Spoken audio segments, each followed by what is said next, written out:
Alejandra Gomez, Jenny Valle, and Michael Seal. Cultural dimensions. The aim of the study was to determine the dimensions in which cultures vary. It shows the effects of society's culture on values of its members and how these values relate to behavior in the workplace. Within this framework, it showed the ways that business is done across different cultures. This framework is also used to distinguish the different national cultures, the dimensions of cultures, and assets their impact on business settings. Significance of cultural dimensions. What is workplace culture? Workplace culture is the shared values, belief system, attitudes, and the set of assumptions that people in a workplace share. Why is it important? First of all, this is very important because representation matters because it makes the employees feel like they have a voice in the environment. Making connections with those different cultures makes those unique cultures feel very important and not left out. Why is it about a positive culture that allows both employees and businesses they work for to thrive? It attracts and retains employees. It increases employee engagement, and it shows employees how valuable they are to the company, boosting job satisfaction and employee happiness. To attract job candidates and retrain them, organizations need to immerse new hires in this positive company culture that truly embodies their core values from day one. This helps employees to quickly start connecting with overall business as well as their unique role within it. Factors that impact workplace culture. Leadership style. How the company is being managed, the types of decisions that are being made, and the policies that are being put into place will affect the organizational culture. Mission, vision, and values. The company's mission and vision will play a role in inspiring your employees. The mission is key and all should understand it and stand by it daily. Work environment. The type of workplace, the tasks that are given, and interactions that happen with coworkers affect us extensively. Communication. How management communicate with their staff and how employees communicate with each other. Processes. This allows us a guide for all on how to act, perform a task. It allows for a way to have work checked and work approved. Ways to encourage culture. Host a welcome week. When there are new employees beginning, it is a perfect time to show them that the company appreciates each and every one of them and their backgrounds. It offers a light and fun environment. Set expectations from the beginning. Present company rules, regulations, and expectations up front. This will set the tone for all employees and how they choose to act, react, and interact with others. Educate workforce through training. Cultural training will allow employees to learn and value different people, perspectives, and backgrounds. It is giving them the knowledge to understand and appreciate every individual despite differences. Regular check-ins. After a few months of hire, managers should meet with their new employees to have a temperature check, acknowledge their successes, and talk about any issues or concerns. Strong leadership. Leadership are the role models of the company. Having a strong leader with sound experience and knowledge on all aspects of an organization will create for a successful and strong community. Culture of society effect on management approaches. Centralized versus decentralized decision making. In some cultures, top leadership and managers make all the decisions, and in others, decisions are made from low and middle to upper management.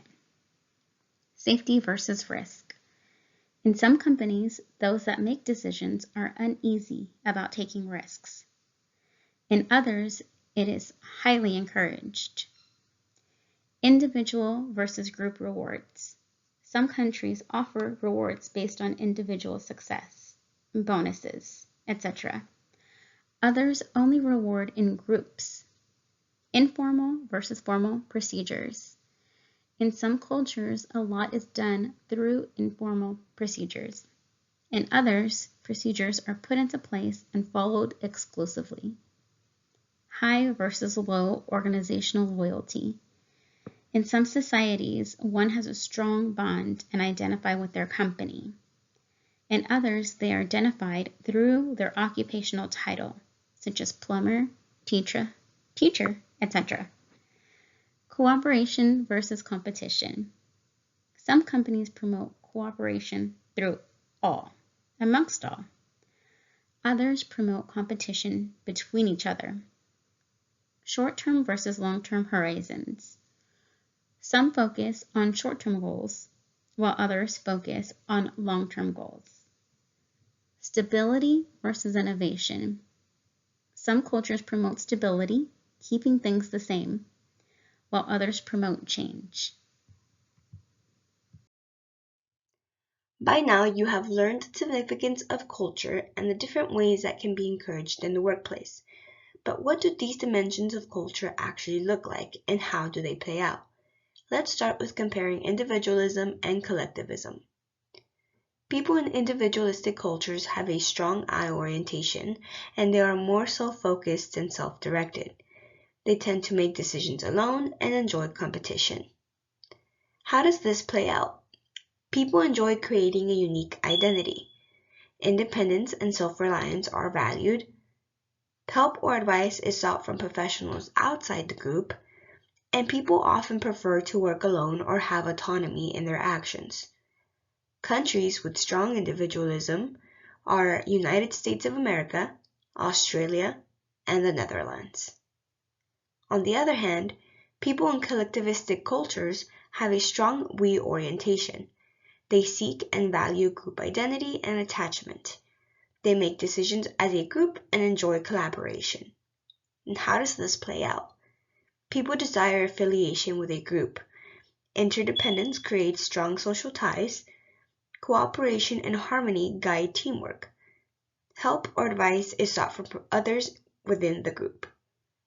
Countries with strong collectivism are Japan, South Korea, and Brazil. Time orientation is also a unique dimension of culture. Past-oriented cultures demonstrate great respect for tradition and heritage. How does this play out? The past acts as a reference for planning and decision-making. There is often resistance to change without careful deliberation. The historical context and learning from mistakes color future plans. Countries and cultures with a strong past orientation are Native American cultures, China, and India. Present-oriented cultures focus on the here and now of actual situations. How does this play out? Plans and decisions are made considering current resources and circumstances. There is little focus on future benefits or problems. Cultures with a strong present orientation are African tribal cultures. Future-oriented cultures are concerned with planning and saving for the years to come. And how does this play out? There is a focus on attempting to predict and plan for the future. People are flexible and open to change and willing to experiment. Innovation and speed are more important than total accuracy. Countries with a strong future orientation, United States of America, Singapore, and Hong Kong. Let's talk about egalitarianism and hierarchy. Egalitarian cultures believe all people are equal and have equal rights and responsibilities. There is an expectation of equal treatment under the law and for equal opportunities to participate. What does this look like? Employees are self-directed and are encouraged to take initiative. Information tends to flow up and down. Discussion and debate lead to decision-making, and first names are used early in interactions. Countries with strong egalitarianism, United States of America, Denmark, and Finland. In hierarchical cultures, there is an acceptance and expectation that different people have different levels of power and deserve different treatment. This leads to preferential treatment for certain people. How does this play out? Employees await direction from their superiors and stay within behavioral norms. Information tends to flow from the top down. Managers make decisions and expect them to be carried out without too much discussion. Titles and last names are used until the relationship has progressed. Countries with strong hierarchy include China, India, and Nigeria. Let's cover the dimensions of control, harmony, and constraint. Control-oriented cultures hold the belief that people can control nature and determine their own outcomes. What does this look like? People believe that they can change their environment to meet their specific needs. People know that if they study and work hard, they can have a successful life. Little is attributed to luck, fate, or providence. Countries with a strong control orientation include United States of America, Canada, and Australia. Moving on to harmony, harmony-oriented cultures believe that people should live in harmony with nature. What does this look like? People try to create a balanced lifestyle, and there is a concerted effort to respect and take care of people, animals, and nature. Cultures with strong harmony orientation include traditional tribal cultures. Constraint-oriented cultures believe that God or nature impose limits on man's options or ability to change things. How does this play out? Well, people assert that fate influences the course of their lives.